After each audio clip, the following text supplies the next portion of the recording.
ಸೃಷ್ಟೀಶ ದೇವ ಪರಮೇಷ್ಠ್ಯಾದಿವಂದ್ಯ ಸುರಶ್ರೇಷ್ಠನೆ ಮತ್ಸ್ಯರೂಪಿ ನಷ್ಟಾವಗೊಳಿಸು ಬಹುದುಷ್ಟಾದ ಕರ್ಮಗಳ ಶಿಷ್ಟೇಷ್ಟ ಸುಷ್ಟು ವಪುಷಾ ದುರ್ಮಾಯಿ ದಾನವರು ಧರ್ಮಾದಿ ಪಾರಮೃತ ನಿರ್ಮಾಣವಾಗುವಂತೆ ನಿರ್ಮಥಿಸೆ ಗಿರಿಯ ಕೂರ್ಮಾಗಿ ನೀನೆಗದೆ ನಿರ್ಮಾಲ್ಯ ಪುಷ್ಪದಂತೆ ಧರಣೀಯ ಚೋರನ್ನ ವರಸೀದ ಮಹಾವರಹ ಕರುಣಾದಿ ಕೋರೆದಡಿಂ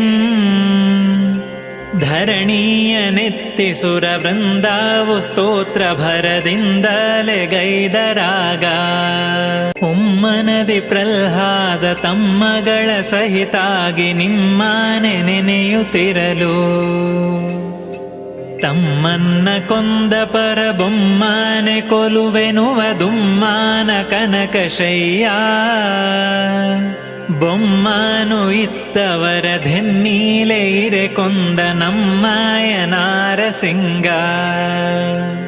ಕಾಮೀಸಿ ಸುರಪತಿಯ ಧಾಮಾವಗೈದ ಕೃತುನೇಮಾದಿ ರಾಜಬಲಿಯ ವಾಮನ ರೂಪದಲ್ಲಿ ಭೂಮಿಯ ಬೇಡಿ ಬಲು ಸಾಮಾದಿ ತಲೆಯ ತುಳದಿ ಸಾಮಾದಿ ವೇದಗಳು ಲೋಮಾದ ನಿನ್ನ ಗುಣಸ್ತೋಮಾನೆ ನುಡಿಯಲರಿಯ ಧಾಮೇಲೆ ನಾಂ ಪರಶುರಾಮನೆ ವರುಣಿಪೆನೆ ಪ್ರೇಮಾದಿ ನೋಡು ಧೊರೆಯೇ ದಶರಥನ ಸುತನಾಗಿ ಮಲತಾಯಿ ಮಾತಾನು ಲಾಲಿಸುತ್ತಲೀ ಅತಿತೋಷದಲ್ಲಿ ಘೋರ ವ್ರತದಿಂದ ವನ ಖೋದಿಸತಿ ಭ್ರಾತೃರಿಂದ ಕೂಡಿ ಸೀತೆಯ ಕದ್ದದಿತಿ ಜಾತಾರಿಗಧಿಪತಿಯ ಘಾತೀಸಿ ಹತ್ತು ತಲೆಯ ವಾತಾತ್ಮಗಿತ್ತಿ ರಘುನಾಥನೆ ಸತ್ಯಪದ ಪ್ರೀತಿಲೆ ಮತ್ತೆ ತನುವಾ ಬುದ್ಧನೆ ದುರ್ವಿಷಯ ಬದ್ಧಾನ ಮಾಡದಲೆ ಬುದ್ಧಿಲೆ ನಿನ್ನ ಸ್ಮರಣ ಶ್ರದ್ಧಾವ ಕೊಟ್ಟು ಪ್ರಾರಬ್ಧವ ದಾಟಿಸುತ್ತ ಉದ್ಧಾರ ಮಾಡು ತ್ವರದಿ ನೀಲಾಂಬುದ ಶ್ಯಾಮ ಬಾಲ್ಯಾದವಸ್ಥೆಯಲ್ಲಿ ಲೋಲಾಡಿ ನಿನ್ನ ಮರೆದೆ ಕಾಲಾತ್ಮ ಮೂಲ ಗುಣಶೀಲಂಗಳನ್ನು ತೋರಿ ಕಾಲನ ಪಾಶ ಬಿಡಿಸೋ ಮಾಲೋಲ ನಿನ್ನ ಗುಣಲೀಲಾ ವಿನೋದಗಳ ನಾಲಿಗೆಯಲ್ಲಿ ನಿಲ್ಲಿಸೋ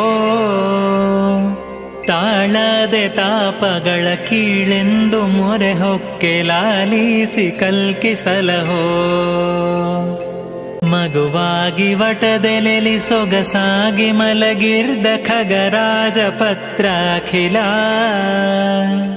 ನಿಗಮಾವು ಅಘದೂರ ಸುಗಮಾವು ಎನ್ನುತ್ತೀವೆ ಲಘು ಬಗೆ ಸತ್ಯಗೊಳಿಸೋ ಯೋಗೀಶ ತವ ಯೋಗ ಯಾವಾಗ ಆಗುವುದು ಬೇಗಾದಿ ತೋರುದಯದಿ ಬಾಗುವೆ ಪದಗಳಿಗೆ ಸಾಗಿಸು ಮುಕ್ತಿ ಪಥ ಶ್ರೀ ರಘುರಾಮ ವಿಠಲ ಶ್ರೀ ರಘುರಾಮ ವಿಠಲ